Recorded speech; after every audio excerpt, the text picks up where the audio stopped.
કશું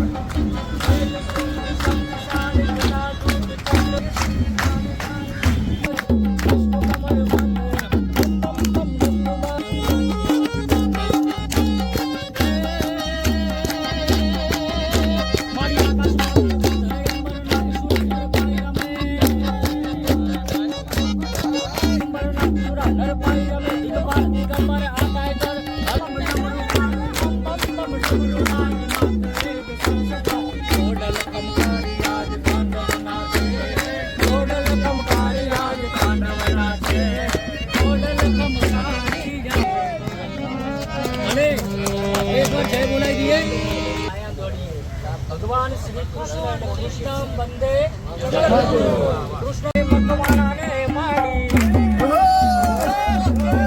उमेश भाई ने चामुंडा मारी कर जो विजय आज मजा तूने मेरी आवारी कजी कजी पर आपे तो साइड આપણો વિજયલી દોર છે તમારો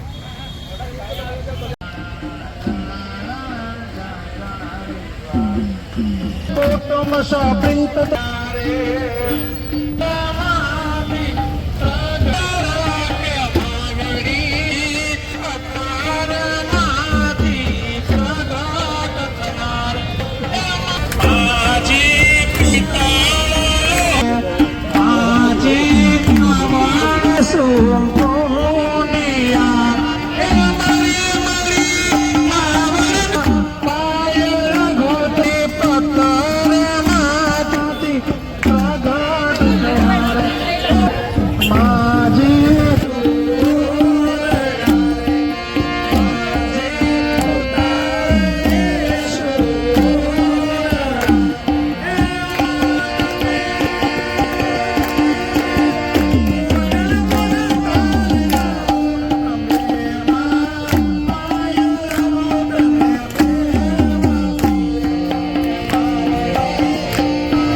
છે। આના પહેલા પણ સાહેબ બધા વિષયોને લઈને જે કોન્ટ્રાક્ટ પદ્ધતિ વાળા જેટલા પણ વિષયો છે એમને લઈને કામ કરે છે। 18 લાખ જેટલા લોકો છે એમના માટે કામ કરે છે। જે ટેટલાટ વાળા છે જેને અન્યાય થાય પણ ખૂબ જ સેવાઓ અન્ય સંસ્થાઓ જે હોય એમાં થાય છે, બધાને ખ્યાલ જ છે।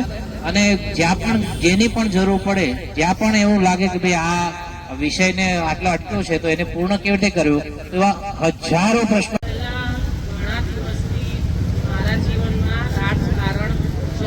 સાંભળેલો હતો, પણ રાજકારણ એટલે શું અને એમાં કેવી રીતે જોડાવાય? કારણ કે જે કલાનો માણસ હોય, જે કાલ્પનિક બધું સંગીત ગમતું હોય છે ને, એ આવા બધા મુદ્દાઓથી થોડો દૂર રહેતો હોય। અને મારો ઉછેર એવી સંસ્થામાં થયો છે જ્યાં બહુ સુંદર પ્રાકૃતિક વાતાવરણ અને બાળકો માટે બહુ મોકળાશ છે। તો આ જે મોકળાશ છે બાળકને ચિત્ર, સંગીત, વ્યાયામ એને જો ખીલવા દેવો હોય, અત્યારે જે બાળકો છે એ જે પણ એમના મગજ ઉપર જે અસર થાય છે અને એના લીધે જે બાળક અત્યારે બહુ જલ્દી એડલ્ટ થઈ ગયો છે, બહુ નાના નાના બાળકો એડલ્ટ થઈ ગયા છે। તો એના લીધે આ બધું આપણે જોઈએ છે સોશિયલ મીડિયામાં કે આપણા પોતાની સ્કૂલમાં પણ બાળકો જે કરી રહ્યા છે। તો સૌથી પહેલાં તો હું ઉમેશભાઈનો ખાસ આભાર માનીશ કે આ સતત બીજી વખત મને એમનો એક બહુ સારો અનુભવ થયો અને રવિવાર, સોમવાર, મંગળવાર 3 દિવસ અમે સાહેબ જોડે જ હતા। તો એવું જોયું છે કે જેના પાસે બહુ પૈસા હોય, જેનું બહુ મોટું નામ હોય, એ કંઈક અલગ લેવલ પર ચાલતા હોય. પણ સાહેબ હંમેશા અમે બધા જતા તો પહેલા સવાલ એવો પૂછે કે તમે બધા જમ્યા? એટલે એક કહેવત છે કે હું માનવી માનવ થવું તો ઘણું. તો એ સાહેબમાં અમે જોયું અને ફરીથી આભાર માનીએ કે આ બધાનું જે તમે સારું વિચાર્યું એના માટે આભાર.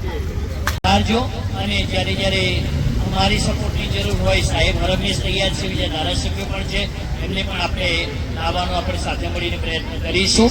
પરમ કૃપાળુ પરમાત્માને આપણે દિલથી પ્રાર્થના કરીએ કે સરકારને સદબુદ્ધિ તો છે જ, પણ કોઈ હજુ પણ સારી સદબુદ્ધિ આપે અને આપણા પ્રશ્નનું સરળતાથી ઝડપી નિરાકરણ આવે એ જ પ્રયત્ન સાથે જય કરી ગુજરાત. માતા છે જય આજે શિક્ષણ દિન નિમિત્તે એક દિવસનો આ ઘણા કાર્યક્રમ હતો એ અત્યારે આપણે પૂર્ણ જાહેર કરીએ છીએ. જે આપણી માંગ નથી, આપણી ગુજરાતની જનતાની માંગ છે, આપણા ભવિષ્યના બાળકોની માંગ છે. એ માંગ છે કે સરકારી શાળાઓની સંખ્યા વધારો થાય, સરકારી શાળાઓની ગુણવત્તામાં સુધારો થાય, સરકારી શાળાઓમાં વિષયવાઇઝ શિક્ષકોની ભરતી થાય. ક્યાંક ને ક્યાંક તંત્ર દ્વારા, સરકાર દ્વારા ક્યાંક ને ક્યાંક ચૂક રહી ગઈ છે. જે 15 વર્ષથી ખૂબ જરૂરી વિષયો હોય એવા વિષયો ચિત્ર, સંગીત, વ્યાયામ, કોમ્પ્યુટર ભરતી જ નથી કરવામાં આવી. તમે મીડિયામાં પણ જોયું છે, છાપાઓના ન્યૂઝમાં પણ વાંચ્યું છે કે નાના તરુણો, નાના બાળકો હત્યાઓ કરવામાં આવી રહ્યા છે. એમાં સાંભળ્યો ને, એક અમદાવાદનો કિસ્સો તાજેતરમાં બન્યો હતો.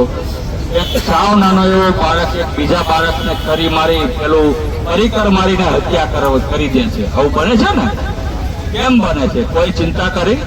એટલા માટે બને છે કે સાહેબ અત્યારે મોબાઈલ નાના બાળકોના હાથમાં આવી ગયો છે. સતત બાળક મોબાઈલ પીને એમાં જ વ્યસ્ત રહે છે. સ્કૂલની અંદર એને પૂરું સારું વાતાવરણ નથી મળતું. સ્કૂલની અંદર ચિત્રના શિક્ષક હોય નહીં એટલે એનું ધ્યાન કઈ રીતના રહે. સંગીતનો વિષય નથી, વ્યાયામ એને કરાવવામાં નથી આવતું. એટલે એનાથી બાળક ચીડચડું બની ગયું છે. એટલે જેના કારણે એને નવી પેઢીને મનોવૈજ્ઞાનિક અત્યારે અસર થઈ રહી છે. એટલા માટે આ હું તમારા માટે લડત નથી લડતો, સમજજો. આ તમને બધાને એમ લાગતું હોય તો બોટાદ ધારાસભ્ય ઉમેશભાઈ અમારી ભરતી માટે લડે છે, બિલકુલ નહીં. તમારા માટે હું લડતો જ નથી ભાઈ. હું લડું છું મારી ગુજરાતની જનતા માટે.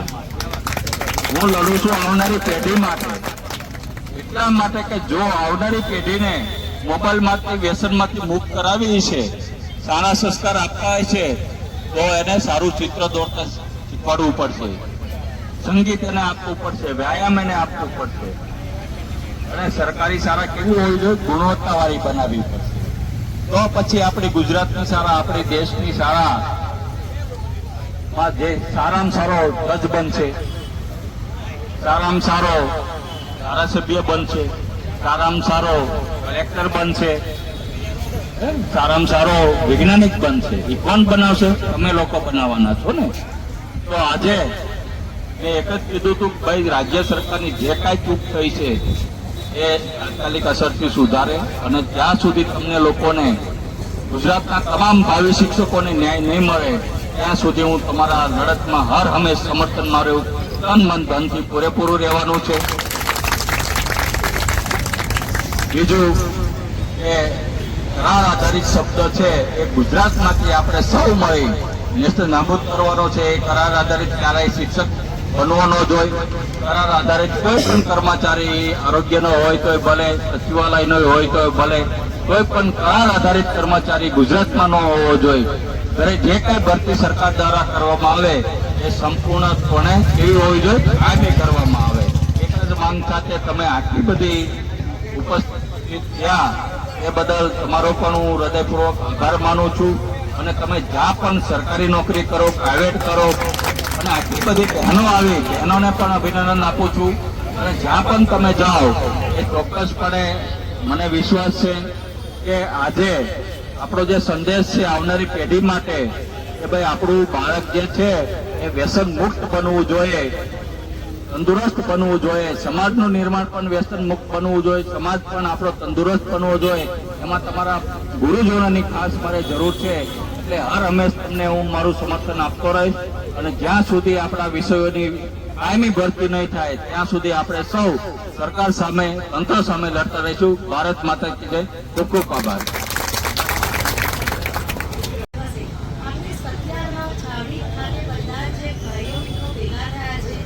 તો પહેલા તો ઉમેશભાઈ મકવાણા સર જે ધારાસભ્યશ્રી છે એમનો ખૂબ ખૂબ હું આભાર માનું છું. પરેશભાઈ સેવક જે કલા સંગ્રહ છે એમનો પણ હું ખૂબ ખૂબ આભાર માનું છું. અને તેના પછી મારા જે બધા ઉભેલા ભાઈઓ અને મારી બહેનો, ખાસ કરીને બહેનો લાવવા માટે મારે બહુ મહેનત કરવી પડી છે અને અત્યારે તે રંગ લાવી છે અને આગળ પણ લાવશે. એટલે એક સ્ત્રી જો બે ઘરને સાચવતી હોય તો નોકરી કેમ ના લે? એટલે મને બહેનો પર પૂરો વિશ્વાસ છે કે આગળ પણ આવવાનું થાય ત્યારે મારી બધી જ બહેનો જે આવી છે એનાથી વધારે સંખ્યામાં આવે.